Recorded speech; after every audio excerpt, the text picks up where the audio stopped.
A very good morning and welcome back to another daily market outlook. So starting off with euro dollar, yesterday was a bank holiday in the US, so very slow markets and not really any movements overall. Now euro dollar has been pulling back in towards this area of demand over here on the 4-hour time frame. It's now pretty much stuck in between this wick in which lies supply and this area of demand from where we saw a big impulse in towards the highs. So what I'm waiting for now is pretty much a breakout in either direction. If we look at yesterday and the opportunities that we could have recognized, well, then we understood that we were inside of this area of supply on the 4-hour time frame. Furthermore, if we look at the individual candles themselves and we focus on structure, we could then see is that we had a fractal break in the overall structure. So over here, we got pretty much an impulse up on the bullish candle, a pullback, and then one more wick up. Over here, we broke the high, and after that, we dumped in towards the downside, seeing a bearish change of character within that area of supply. So after then seeing that break of character, or change of character, we got the push down, then we got the pullback back up in towards that buy before the sell, and then after that we tanked further in towards the downside. So there was actually a trade opportunity which I did not really discuss in yesterday's video. If we look over here at the 15-minute time frame, then what you could have potentially identified was a trade from this buy before the sell candles over here, and then in towards the downside, with liquidation happening upon the liquidation of this high, and pretty much this overall ascending corrective pattern being broken in towards the downside, pullback, and then further downside continuation. So there was a nice short yesterday, but obviously bank holiday, so not a lot of volume.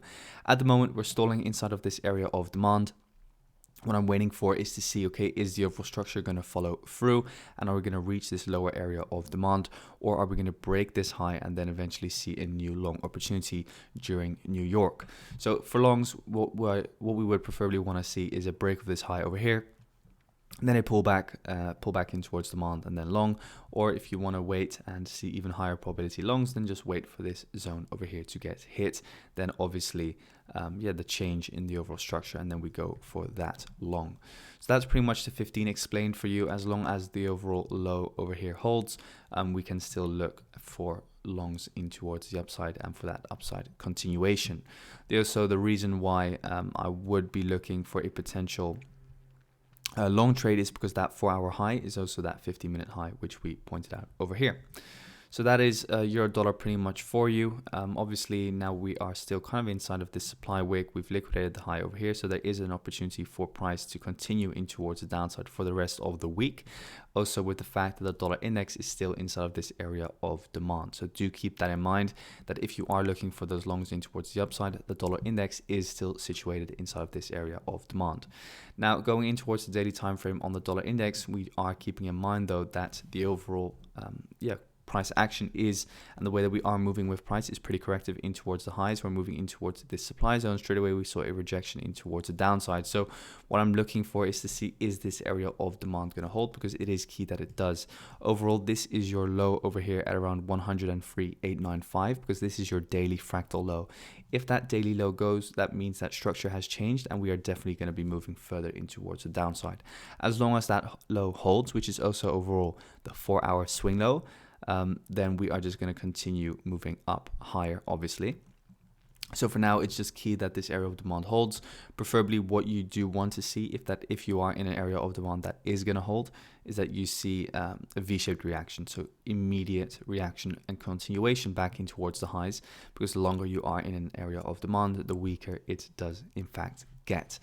Now, if we want to know that the dollar index is ready to push up further in towards the upside, again, we need to kind of wait for structure to change. At the moment, if we just go in towards, for example, the 1 hour, then we are mainly focusing on breaking this high. If we break that high, then I'll definitely be looking for those further downside on your dollar, Aussie dollar, etc., and expect more dollar bullishness. But for now, the overall structure is looking a little bit more bearish than bullish. So there is still a possibility for dollar index to push a little bit higher, for example, in towards this imbalance candle over here, which is your supply, and then continue down lower. But as long as pretty much the overall structure is just moving a little bit bearish like this, we are still looking a little bit further downside over here on the dollar index. So yeah, you guys know what I'm waiting for on the dollar. Now going in towards Australian dollar against the US dollar. Over here, what we're looking at is pretty much exactly as explained in yesterday's video. Overall, we had an area of demand over here. We tapped in towards the demand zone and have now started to push up higher. What I'm looking for today is a, let's say a change of character over here. So break of this fractal high. Overall, the fractal structure is still bullish from this low in towards this high. Just keep that in mind. So it's not strange that we are in fact reacting to this area of demand, and the overall demand flow is just continuing in towards the highs as I explained in yesterday's video. So every single time the sell before the buy is just pushing price further back in towards the upside. So for today, definitely looking for that further upside on Aussie dollar. A potential entry will arise once we close above this bullish candle over here, because then on the 15-minute time frame, what you'll see is that we have an overall structure shift, because at the moment the internal structure is pretty much bearish. Like overall, you get the push down, pull back, push down, pull back, push down. So already with the break of this high, you could kind of like contemplate or say that, okay, this is already like the change in the structure, but preferably I would just like to wait for this structural hike to get broken over here. So that's what I'm waiting for over here on Aussie dollar. Overall, obviously we have had a BOS over here after breaking this high on the 15-minute time frame. Overall, then this is your swing low, this is your swing high. So we do expect upside continuation, but for that to happen, we also need the internal structure to align, which is currently bearish.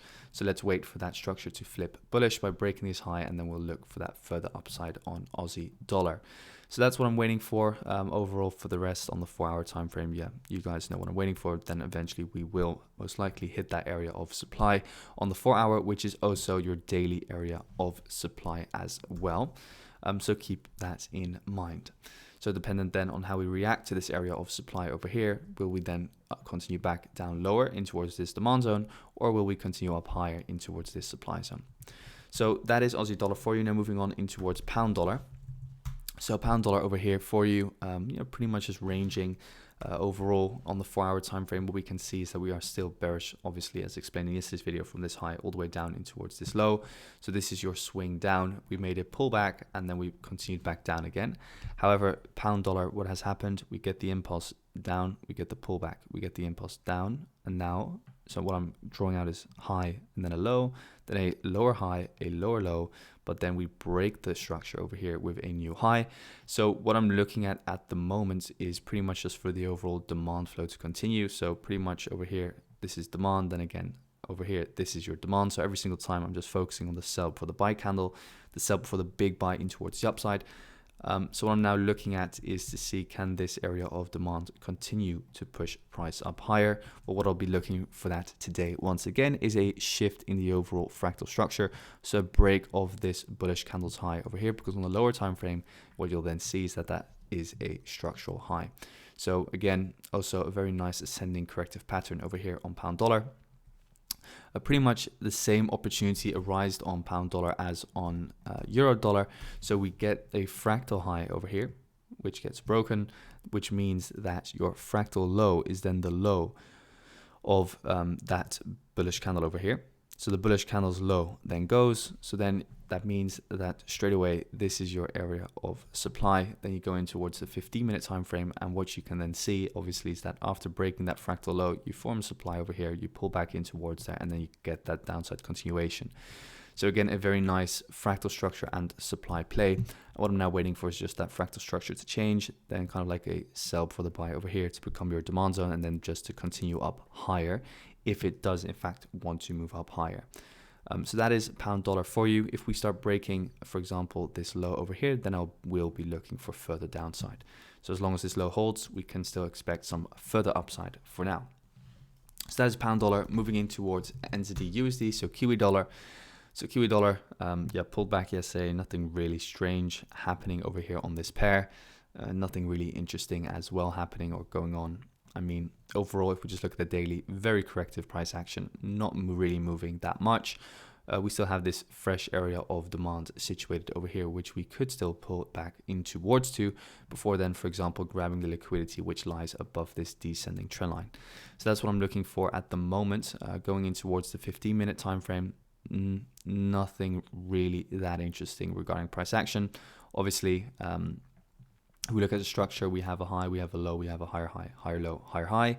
Then we have broken now this low over here. So So what could just happen is just see downside continuation. For example, a slightly higher push today, grabbing liquidity above this kind of like consolidation box over here. And then, for example, continue down lower in towards that 4-hour area of demand, which is situated over there. So overall, that is pretty much what I got my eyes open for over here on NZDUSD. Overall, what has happened is that this was your fractal high, just to point that out. So over here, this is the fractal low, and this was the fractal high. So you see, we kind of like form that fractal high, then we pull back a little bit deeper. So we get the push up, pull back, push up, then we failed to break this high over here. So then what happens is that we get a change of character in towards the downside. Now we're pulling back pretty much in towards, let's say, this over here, which is turning up to be supply, and from here we could continue down lower. So just keep that in mind if you are trading into the USD. So keep an eye out for this area of demand from where you could go long. If you do want to in fact short into the USD, then the highest probability is selling from this buy before the big sell candle, because that is where most of the supply will lie. So then go in towards the 15-minute time frame, and then you'll identify, for example, this 15-minute supply zone, which I just pointed out as well, which lies right above this area of liquidation. So get the push up, and then, for example, look for that short upon market structure changing as well inside of that area of supply for your confirmation. So that's NZDUSD. Now going in towards our last pair, which is gold. So gold moving exactly as we want, continuing in towards the highs. So what could happen for the rest of today, or what is happening at the moment, is that we're reacting to this imbalance candle over here. So this sell for the buy once again. You can see we tap in, we move back out again. So we didn't move as deep as this zone over here. But overall, what I'm looking for pretty much is still that further upside continuation. What could happen on the short term is that we just liquidate the highs over here, and then, for example, pull back down deeper in towards this zone. So you really want to see kind of like a convicting close above this high, just to make sure that it's not liquidation. And then in order to fuel, let's say, a move further down, that you then get caught up in longs, for example. Because when you have these areas of supply and you don't see any liquidation happening in the move down, then what will happen is most likely that the early sellers who get in over here will get liquidated themselves. And then, for example, the sell-off will happen. So that is a perfect example over here. So for this morning, I'm definitely expecting still this high to get taken out. What is the high? Let me just quickly check. Yeah, so the high has not yet get taken out. So I'm still expecting that high to get taken out. And then, for example, that sell-off to happen, or upside continuation if we see a strong 4-hour close above that high. So that's it for today, guys. Thanks for watching again. Wish you all a fantastic trading day, and we will speak soon. Thanks.